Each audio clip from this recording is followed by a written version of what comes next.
How old are you? I just turned 39 last week. 39. You're not much younger than me. I didn't grow up with, we didn't grow up with porn in our hands and in our pockets and on our desktops and following us around wherever we go, like the generation now does, right? Like my son, he just turned 12 years old. I talk to him about this all the time. That there are things on the screen that you're better off avoiding. And so just bring it up because it's ever present. I remember the first time I saw a naked girl. And it wasn't scrolling through the screens. For me, it was so difficult. I was in the playground at school. This is so weird. I was in the playground at school, and I went just outside the fence. Me and some boys used to go and play in the creek. It was just outside the fence. And one day we're there and we're just playing, and a pretty picture caught my eye. And apparently someone had either left or planted a magazine there, maybe hid it. And I guess I must have been maybe in like 5th or 6th grade, and it was like striking gold. Me and my friends were like, oh, and we took it, we looked through it, and then we ripped out pages, we put it under our shirt, we went home quickly. We went home quickly, and I don't even know what we did about it because I don't even think I was masturbating yet, right? It must have been like maybe 10 years old. So it was exciting and it was confusing all at the same time. But it never became a malignant issue in my life like I'm watching so many young men today because for me, it was just a picture. It was just a picture. And I remember too, like we crumpled it up and like hid it. And so we'd like unfold it and it was all crinkly after a little while, several weeks of having it and looking at it.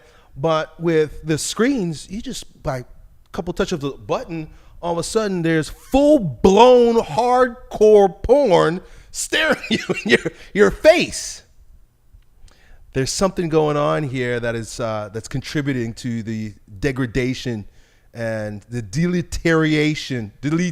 deleting of masculinity through this, wouldn't you say?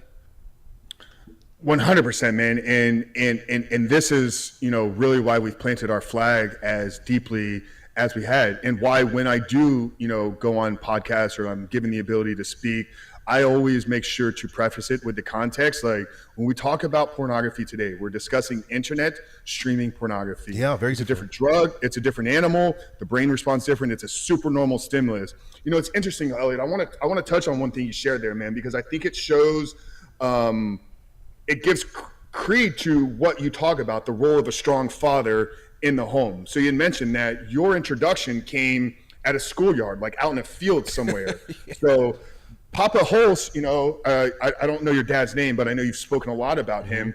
He obviously didn't have, a secret stash that 6-year-old Elliott stumbled across. So for me, the introduction came at 6 years old.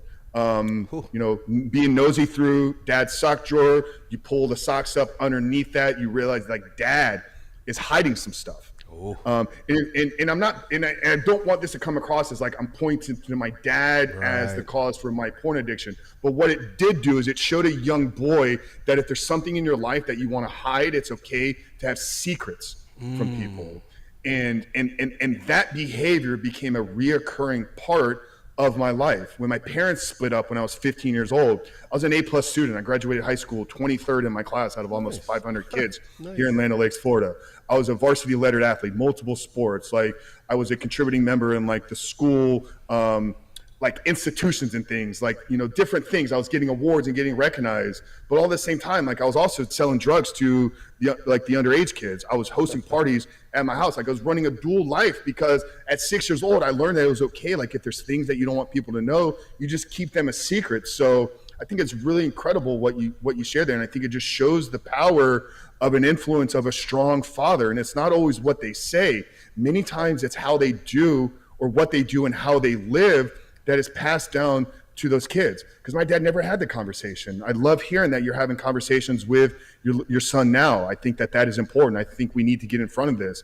I've had Chris McKenna on the show who runs Protect Young Eyes. He says that when you have kids in the home, pornography should be the most common word. They should know what it is. They should know what it isn't. They should know who they run to when they see it, because there will come a time in every young child's life when their brain or when their eyes see something that their brain is not yet developed to handle. So yeah, this is a problem. This is leading to the degradation of young men. It is hijacking hearts, souls, minds. It's impacting relationships.